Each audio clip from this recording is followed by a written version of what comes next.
Wake up and deliver. You promised me those sound effects weeks ago, John. I was just thinking about that as you were doing it. I'm like, oh, that would have been so much better. So much Because better. here I am was thinking about like the manual boom you had action going on right there as you like pulled in.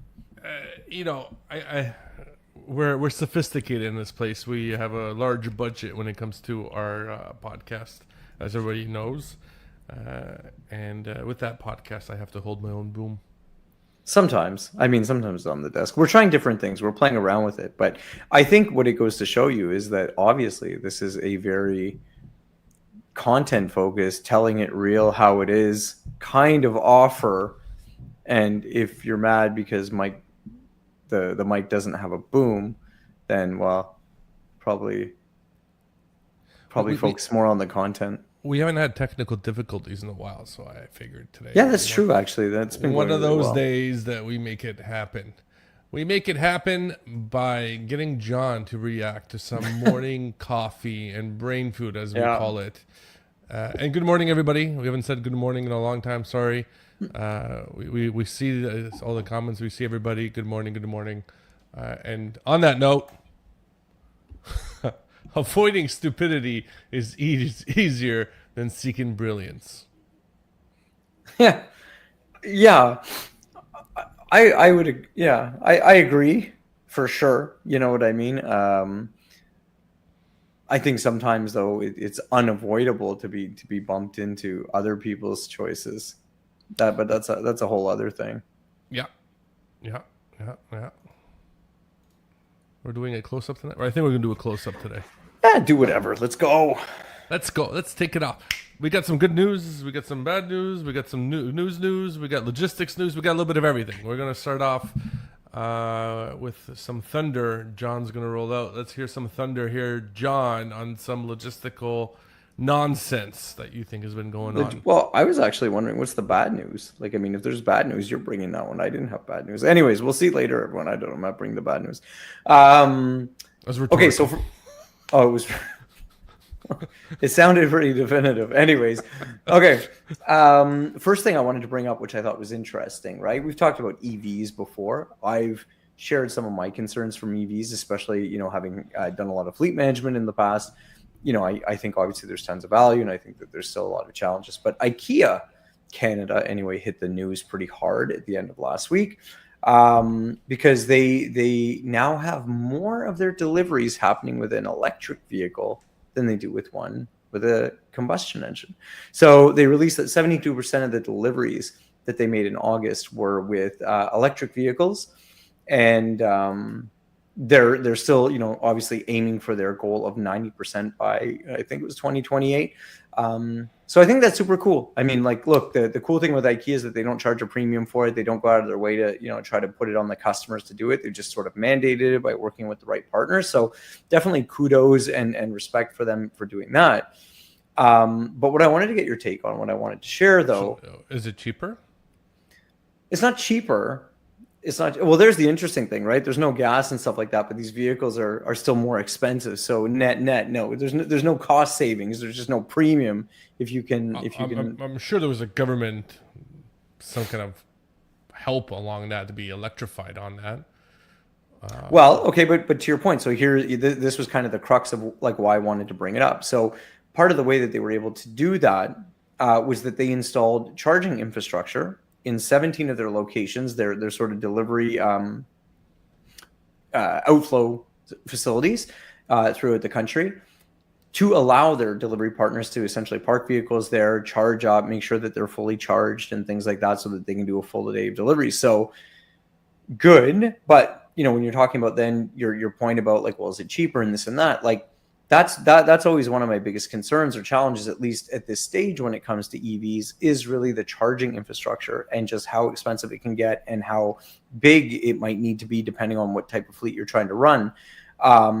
So let's say maybe that's part of the issue, but definitely think that it's interesting that like here's a retailer that's been able to achieve this, and it's like all they had to do was essentially completely support the program all on their own, build out infrastructure that they are really not using directly because these delivery partners are not, they are external contractors and they're not IKEA employees. Do they get charged to use electricity? No, so it's So it's being free. provided. It's being provided into the trucks. Yeah, as part of sort of the service package. But I mean, that's not all that surprising when you think about it. I mean, it's kind of nominal in the grand scheme of things for the fact that they're filling, these vehicles with like heavy deliveries and blah blah blah. I'd like to see the pricing of transportation year over year when electrical vehicles came in. There must be savings in there to offset the price of electricity going up by charging those vehicles as well. 'Cause Well, it can't be eventual. absorbed. I can't see them Well, absorbing it. Well, I mean, you got to keep in mind, like, depending on how they're looking at it, right? Especially when you finance and you've got like sort of your CapEx budget versus your OpEx budget and stuff like that. It's quite likely that in some ways it's cheaper right now for them to operate. So they may not be charging any of these things, for example, as they build it out. But, to your point, once it becomes like a stable part of their run rate and, as demand on the grid is going to continue to go up and not just from EVs but from AI and from all of these like data centers, a plethora of other things. I'm sure at some point it's going to be in there, but net operating wise, I'm sure that they're operating cheaper at the moment than with ICE vehicles, and the fluctuations that are happening in the fuel market, fuel surcharge, blah blah blah. And by ICE vehicles, John means the Oh type of yeah, vehicle. that's true. That's probably a little bit of a suspect term. That is the right term for those vehicles right now. But I guess with everything going on in other parts of the world, internal combustion engine vehicle. Correct. Yeah. So that's where that comes from. That's true, actually. Oh man, I could make a bad joke about that. But this is a We're good PC show. friendly. Yeah, we're a PC show. We're not going to do that. So, anyways, like I said, my biggest thing about it though is how many other retailers do you actually think could kind of follow this path? Because I would say that you could think of even some of the most effective apparel brands, and they're not structured in a way to be installing physical infrastructure all over the country. Depends what you're looking for. So like Walmart has the ones with the solar, some of their, not their DCs, but their larger stores have solar panels on them. They have little greenhouses up top using the ventilation, the heat. Like there's other ways they're using that green mantra to help offset some of the costs, to help reduce that overall transportation or even usage, to help be less reliant on the grid. But to your point, the reliance on the grid, this electrification, it's going to be a challenge in the next little bit as AI starts dominating more and more of that power grid, where nuclear energy is now back in no longer a bad word. Now a lot of countries are starting to build nuclear power plants, and even companies are building nuclear power plants because they need the energy to support the AI. Like when we forget, you and I, like we consume stuff to produce energy. All the stuff that we utilize, the AI, the robots, they require a lot of energy, and I think that's where human efficiency is a little bit going to be better for a long time. It's interesting because I mean I agree with you that like what they need to do, like things like solar and stuff like that, like great tech and always getting better, but still not there. Like at one point I looked about what would be the impact of installing solar panels on the roof of vehicles, and like what would it actually kind of contribute to the overall performance and stuff like that. And here I am like on the phone with like the company that manufactures this, and I'm like, okay, so let's get into the dirty, like break down the numbers, like we're gonna get into this like to the penny here. And it turns out that like the marketing claim of like, oh yeah, 8 hours at blah blah blah is like, well, realistically what we find on average is that you only really get 2.5 to 3.5 hours of strong enough daylight, and I'm like, okay, so it kind of provided certain benefits in the particular context I was looking at it, and for who, but it was very minimal. Like it most certainly would not run an EV vehicle. Like it was able to do some contribution to some other things, but not like the overall power plant of the to actually power the vehicle, I should say. To pivot a little bit with that AI and that EV kind of idea, did you hear about Shopify and ChatGPT or OpenAI teaming up to help start their logistical point of sale and consumer connection based off of how the AI connects them. So No. yeah, so there was I have to get the Sam was showing a screen, and by mistake he showed a little bit of a feature that was coming out next, and it was an integration with Shopify to help integrate ChatGPT with Shopify to then help you connect with your AI essentially to help your point of sale, help you through your supply chain of who to utilize and how to utilize them and connect them to others. Was the speculation of creating a more streamlined supply chain as you connect with other AI agents within their network. Yeah, it's interesting. I mean, I knew that I seen I don't know, probably a few months ago or a couple of months ago that they had announced something more around the payments. I think, like, to allow the shopping and to work through their sort of payment processing. I know, and I know Google kind of followed that. They put out some rules recently around, like, payments and agent, like a what do they call it, like agentic payments or whatever. So I think it's going to be interesting though, because even Uber actually, it just sort of like Uber Freight popped back up in the news because of their system and the way they're actually doubling down on like cross-border activity. And one of their big sort of pitches was still this concept of like, everything we do is digital, everything's digitized, shippers, whatever, can see everything at every step, and we can update the whole system essentially instantaneously and blah, blah, blah. That is definitely going to be, I think quite a powerful place for these AIs. I've told you the biggest thing that I have a real concern with when it comes to like anyone using like a big system to run their operations is just these context windows and like the confusion that starts to happen in these large context windows, right? And you can definitely see the difference between even like Gemini and OpenAI, where they have dramatically different context windows. But both will still get confused at some point, and they start running in these like circles that you can't get out of. And I'm really curious to see how these businesses are going to try to sidestep that. And if I had to guess, I think it's going to be a little something like the way Cursor kind of cheats with it. So Cursor, if I don't know if you ever played with it, I was playing with it for something, and it's kind of like always storing files. Like, imagine I worked on this like little micro project type thing, and there was over like 10,000 files this thing created, like in a very small amount of use, because I wasn't using it that heavy. So it's kind of like, I think that's what they were doing to try to get outside the context window and to like really try to safeguard against any possible mistakes, was just constantly writing, keeping track of like, I did this, like I made these changes, and, constantly keeping essentially these notes that you can go back on. And I think that a lot of these supply chain platforms are going to have to do something similar, because they still, in my opinion, they still get confused too fast. So two things I wanted to bring up on that topic. So recently I was just at a software conference for Revenova for the software that we use. And I was just chatting to some other software users. They were talking about some of the challenges they were going through, not with the software, just in general.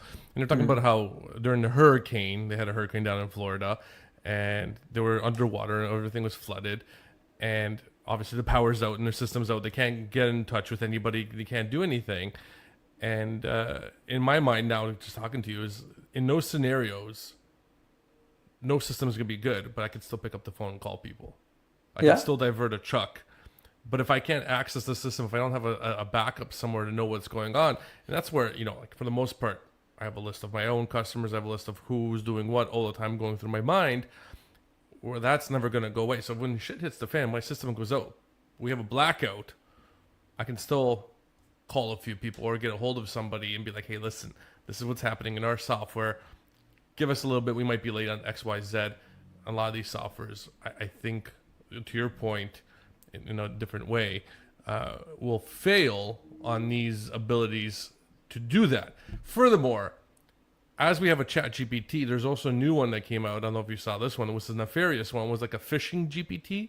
So there's a new software that you can get out of a package that will automatically email people and find vulnerabilities out there for you, and be able to report back how often they opened the email, where they clicked, what they did, how they did it, and how easy it is to then be able to utilize that weak link and be nefarious and install some of your nefarious software to therefore steal and do things. So as we celebrate the good side of of the AIs, there's also the bad side that people are building and utilizing that could make your supply chain at a higher risk, because these vulnerabilities are becoming more and more evident, and the security is just not there for a lot of it. Well, for sure. And then, I think the biggest problem too is that, like, even if you're a shipper or, you're a legitimate service provider, like it's twofold, right? Like, so many people can look really good right now. You know what I mean? Like, it's easy to make sort of content. It's easier to put up offers. It's easy to cut through information, so to speak. You can make yourself look pretty professional, right? Like, as a service provider. So I think that, that's hard on shippers, and it really kind of, creates some hesitation. And then I think if you're a very legitimate provider, it can hurt as well too, because, like, essentially, like, there's tons of broad-based information out there that people can kind of say the right things. Like, I saw someone the other day that was like, all like, I need recommendations. How can I tell this? How can I tell that? Blah, blah, blah about this. I'm like, you want the best answer? Like, you really want to understand if, like, they're a good partner for you, that if you should put your, few $1 million of inventory with them, fly out to their facility and go walk their warehouse. Because I'll tell you right now, if you do that, and you're gonna know right away, like, if you feel good or bad. And if you don't yourself, because you're just so uninitiated to the world of operations, logistics, whatever, bring someone with you, because it'll be the best investment ever. Because you can fake the online stuff. You can't fake walking to a warehouse, and you can just tell it's a mess. Yeah, funny enough, one of our customers did that. They're like, hey, we love your plan, we love your setup. And they flew out and they came out and they saw our proposal firsthand. And had we been one of those fake it till you make it basement brokers, would have been ended there. But fortunately, it was they loved what they saw, and it would kind of continued on from there. And that makes a big difference. And a lot of I do this too with my own carriers. If I go to their office and they're selling me to the best of the best, and I walk into their office, and the files are laying all over the ground, everything is disorganized, and the team's all over the place, and they're screaming and they're yelling, I'm going, I don't know if these are the people I want to partner up with. And I try to visit as many of my partners as I can, and I try to create a community with them, because they represent me. And that's very important when they're out there visiting one of my customers, and they tell me what's going on. They tell you who else is shipping there, who else is arriving, how they're doing. All those things matter, and being able to visit them is the first step. And I think that's a great point. Oh, for sure, man. You want you want to know that here's a pro tip to anyone who's out there. If you're ever interviewing or considering, like, an asset-based carrier directly, like, and they're interacting with you, and you see their equipment, one, there's certain things that you should always just check, like, super quick. Like, these are things that, like, I would always do when I'm walking around. Inspections, right? Like, your actual annual inspection is supposed to be tagged on the outside of the vehicle, whether it's the power unit, whether it's the the inside or the trailer, so you can check that right away. So you can see that. But the one that I like the most is like the wheel checks, like, around the lug nuts. Mm-hmm. Just if people use them or not, because they're not overly expensive, but they're probably, like, the cheapest yet almost most effective safety type thing that you can see put onto a truck. Because someone that puts that on there is, like, they've either had something in the past and they've decided they're no longer going to have that, or they just know the importance of the safety. So those are things that I always look for. And then you can always ask a driver something really stupid, be like, hey, do you have, like, your fire extinguisher or your first aid kit? You know what I mean? And if they're like, what, is it in the cab? And they're just like, no. Those are all little things that should be there. And if they're not, that just highlights the simple PPE as well, right? Like, Yeah. if they're wearing their vests, if they have their vests, if they have their steel-toe boots, if they have it with them. But funny enough, now there's two things happening in the U.S. Obviously, language being a big one, is starting to happen a lot more. So even brokers are reaching out to their drivers and testing their language skills, because they're going through an area that requires English proficiency, and they're going, I'm not going to ship with these guys because they're not speaking the right language. And the one in Canada that's happening more and more often is the driver ink problem, where driver ink, yeah, a lot of customers and a lot of government are starting to push back and be like, hey, are you paying your employees properly? Like, if this is not correct, we need to start correcting it. So You might see more often where you have a broker be like, hey, your drivers, are they company or they're not company? Can you prove it to me? And it's going to become more and more difficult, especially in Canada because there's so many privacy laws. But it's gonna be tougher and tougher for sure.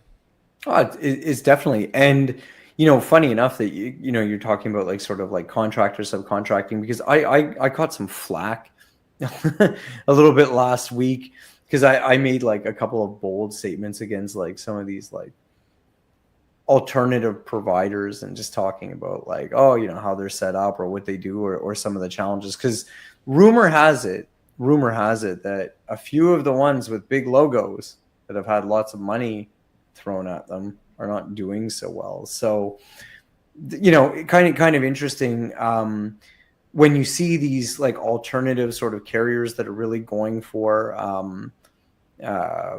volume plays, and we're discounting here, we're winning this, we're winning that, trying to solicit volume. And then there's two interesting things that you see happening, right? You see FedEx, UPS, DHL like diversifying and focusing on higher volume segment things. Like FedEx essentially blew everyone's expectations out of the water last week when they beat earnings. Just based on the fact that they are focusing on the right type of customer. They redeploy their air fleet like from a lot of US activity more to European activity because they have the assets and they can do these things. And then you've got companies like Amazon now. Amazon, imagine this. So forward thinking. I love these guys. Them and Walmart are both doing a good job, but like Walmart and Amazon, like he just comes out and they're like, yeah, hey, do you sell on Walmart? Like now you can just, we're making it even easier to use this multi-channel fulfillment with Amazon if you have a Walmart order. So it's like essentially their biggest competitor in everyone's mind. And it's like, hey, you want to buy on Walmart? Go ahead. We're still going to ship it for you because you know that we ship so well. You would rather use us if you can. I mean, that is so ballsy. And the reality is they're right. Even I was going to take it. I don't know if I did this the other day. I made a purchase again on Amazon the other day. And this was Friday, and it was 10 to 1 in the afternoon. And I go to buy this thing. It's like, perfect. We'll have it to you between 5 or 10. Like, nah, I don't want a 5 or 10. We had this baseball tournament. I'm like, no, I don't want a 5 or 10 tonight. It's just going to sit there all night anyway. So you pick this like 4 a.m. to 8 a.m. But like these guys are now dealing with so much volume. You're making an order at like essentially 1 p.m. They're like, we can have it to you in like 4 hours. Or you can pick this. Or you can pick that. Or you can pick this. And you want to buy it from all these other places? That's cool. Whatever. Just as long as we're there. It just highlights for you how important the density of activity is for these guys that they do all of this. So you highlight Amazon, and it's fantastic. They do a great job in very dense networks like you have in the United States. However, me being in the rural area that I am amazed how Canadian Tire does. And I ordered something a few weeks ago from Canadian Tire, and I went and it's about 20 minutes drive from my house for the nearest Canadian Tire, and I didn't feel like driving all the way out there. So I went on their website, and I had an option. You want to deliver it to your house in under an hour. It's $6. I'm like, okay. And within an hour, it was at my doorstep. Now, who did it though? Uber? DoorDash? It was DoorDash. Yeah. But the point thing stands for me is, they have the infrastructure to talk about Walmart and whatnot. They had the infrastructure and the ability to do that. And as a Canadian brand, they've done a really great job, because in COVID, they really got a lot of flack for being not so great. So they really revamped their e-store, and they're doing a lot of different things. And I think they deserve a little bit of praise, how well they're trying to reach out to their consumer base. And I can see you kind of touching your head. Yeah, well, only because the thing is that like, did they really? I mean, I think they do a lot of great things. Don't get me wrong. I've praised their inventory, like inventory to in-store link, like multiple times. But I mean, like, did they really do anything? Like, in fairness, like, it's like, hey, the thing that I'm doing is that I've created at least a system on the back end that will take the order, make the offer, and push it to DoorDash, like essentially replicating, what's being done with the Happy Meal. What Amazon did at first was use FedEx and UPS and Canada Post and the postal services before they could develop their own system. Like, you got to do one step that's already there before you can move on to your own step. So right? that one is fair. And I think that's very legitimately like a danger that I think a lot of these alternative networks have to remember, you know, even Walmart and Target in the U.S. sort of, it sounds like that there's going to be some interesting changes with them come, you know, end of the year and into next year when it comes to fleets or how they do delivery. So I think that that's a space that a lot of people should keep watching. But to your point, you know, do these these retailers kind of building up the base, earning your sort of interest and stuff like that when it comes to delivery and direct to home delivery and stuff like that? Is it just they're building enough volume up until the point that they're like, hey, you know, we're done with this kind of setup, you know, with this kind of one-off back and forth hotshot micro delivery stuff. We're now going to do proper capacitized routing. We're going to own some of the assets, or we're going to have dedicated assets like through, you know, owner operators or other contractors, and then like takes that business away from, you know, a lot of these networks anyway. Sure, but it depends on the retailer and what it is. I think in Canadian Tire's position, it's a value add, not a value front. It's not the thing that makes you want to go into a Canadian Tire. It's something that, oh crap, and most people who go to Canadian Tire are a very specific group of people. Mm-hmm. But I forgot to buy this, or it's too far. Like in my case, I'm willing to pay the $6-7 for that value added service, or it's a special item that's only located because Canadian Tire is a franchisee model. Not every store has the exact same stuff that's available at another store. I can get it quicker to me versus me trying to find it a different way. So I see it as a value add in a different set. What would have been your cutoff? How expensive would that have had to be before you're like, nah, that delivery fee? I think $8. $8? Wow. Well, because you got to factor in my time driving out there. I'm losing about 20 minutes one way, 20 minutes the other way. I'm losing 40 minutes. If there's not something else I got to do there, so I got to factor in and layer in all the other things I got to do as well. Okay, but you actually but you made a great point to me, and this is why I think a lot of these things become really challenging, because I know for a fact your time is worth more than, let's even be generous and say $16 an hour, which is double, you know, the sort of, you know, 40 minutes. Like let's say is like, I know it's worth more than that. So that I think is the fundamental problem with a lot of these offers, is that it doesn't take much for most people, and I think you fall right into it, to start being like, no, I don't want to pay that. So it's like people have an appetite for it while it stays next to free, or you know what I mean? But it was more of a, do I want it now, or am I willing to wait for it, and next time I'm driving along somewhere, I'll remember to stop it and grab it because I can grab it later. And it was, but there's an amount of money that would have made, but there was an amount of money that would have stopped that purchases, or at least stopped that delivery for you. Now, maybe $8, maybe you would have coaxed yourself, maybe 10's the amount, or 11. But the point is that if you think about a round trip of like, is it 40 kilometers? It must be 20 kilometers one way, not 40.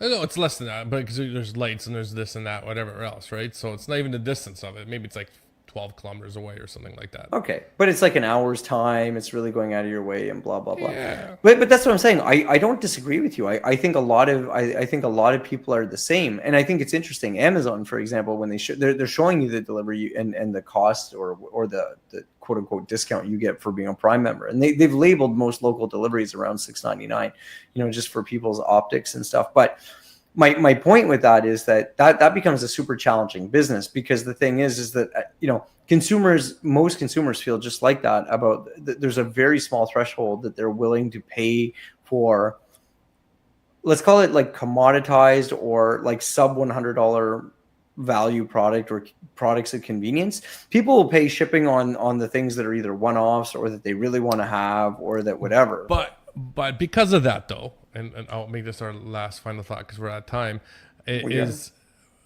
we are. Is after that purchase, I started thinking to myself, I'm going to start maybe using it for groceries, because there's no point of, you know, every other day just running out to getting simple things.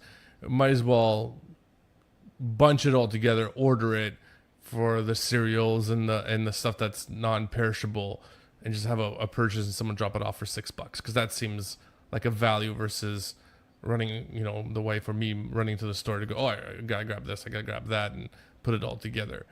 And I thought that was an interesting thought for myself. And my friend has been preaching this for a long time to me, and he says the only way you can, you know, make more time is buy a lot of your time back. And that's part of the way he cut a lot of that out. He doesn't do his grocery shopping anymore. He orders everything through a service, and everything is picked out. Was it Mike? That sounds like Mike would say that. No, it was. It's actually one of It wasn't Mike. Okay. It wasn't Mike. But it's a very good guess. Yeah. It's a very good guess. Yeah. But he's like, no, we got to order this, and it gets delivered to your house. And Mike's quite the opposite. He has to go and he has to. I could see that too, but you said said because you said the cereals and stuff. I was like, eh. So yeah, and he goes, that's how I buy my time back. I don't waste my time at the grocery store because it's a waste. For us, it's part of the you take the kids with you. You make sure they're part of that experience too. But we digress. Final thoughts, John. Take it away as we're at time. Oof, I don't know. Lots of stuff going on. I mean, I don't know. I guess probably that food for thought for the week is like just really dig deep into what you're getting into, because there's like so much change and everyone's saying everything, and certain things are being done at huge scale or will continue to be done at scale. And try to actually, I kind of even like your idea about like instead of buying back your time, just try to make sure that you're investing the right way into your future, because of the fact that like there are certain lines being drawn in the sand, so to speak. And I think, really trying to be honest with yourself and understanding what works for your business versus what doesn't is probably one of the best holiday presents you can give to yourself this year. Don't chase brilliance, avoid the stupidity. There you go. We summed it up for you. On that note, thank you very much, everybody, for joining us again. Catch us next week, same time, same channel, same everything. John, I'm thinking it's almost Halloween. Do we dress up? Do we start looking at that?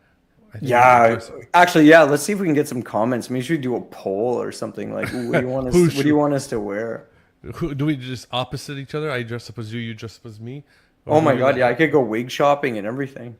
Or do we do like a Beavis and Butthead scenario? Bring back the 90s. Oh my, that would also be fun, actually.